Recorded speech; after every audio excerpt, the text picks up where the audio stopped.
past. I had created and hosted a very successful talk radio show, authored a couple of books, both which would come out and go on to be bestsellers. I had moved on to satellite radio. And it was all this in tow that I was invited to be a guest on the Ben Marin Show in Wisconsin Public Radio to talk about the journey that each of us is on and perhaps provide some guideposts to look for when exploring a life. Along with me on the air was my close friend and person who had walked with me, Dwayne. Before I move on with this story, I'm compelled to acknowledge the higher voices in radio, be it public, AM or FM or satellite. It doesn't take much talent or preparation to simply find that which is not working in the world and pound it into people's lives on a daily basis. It does, however, take talent and preparation to look for that which is working in the world and bring it forth to nurture the human spirit. So my head is off and microphone is on to those deeply dedicated voices who bring out the best of us. They understand that radio is more than just selling airtime or a maze of wires and cables. It's about intention and it's about vibration. And if we raise both of them, anyone within earshot is reminded that life is about choices and chances, not just rants and raves. There are far too many voices on radio that talk if they know everything about everything, but they haven't done a damn thing.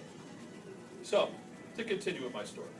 We were sitting high above the city of Milwaukee talking with Ben, who's a consummate radio professional and does challenge his listeners on a daily basis, about this walk that I took, the lessons I had learned, and how each of us has a walk to take, if not in the physical, then surely in the spiritual.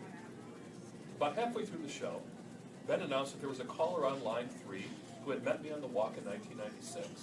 My mind was racing to see who could this be because nothing stood out.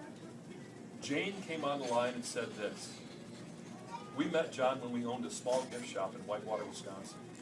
He was walking north and stopped in for a while. He brought a couple of gifts for his family. I shipped those for him. He came in at just the right time. And John's word gave us hope and direction.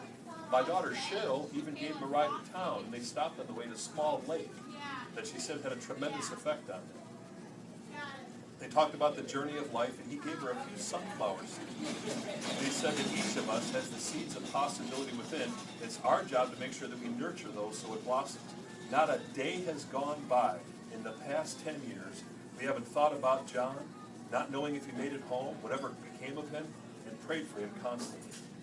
Then today my son was listening to Ben's show, and he called me and yelled on the phone, 'Mom, it's John. You're not going to believe this. He's on Ben Marin's show.' So I tried a few times and finally got through. And I just want to thank John, what he said to us so many years ago, and what a blessing he's been to our family.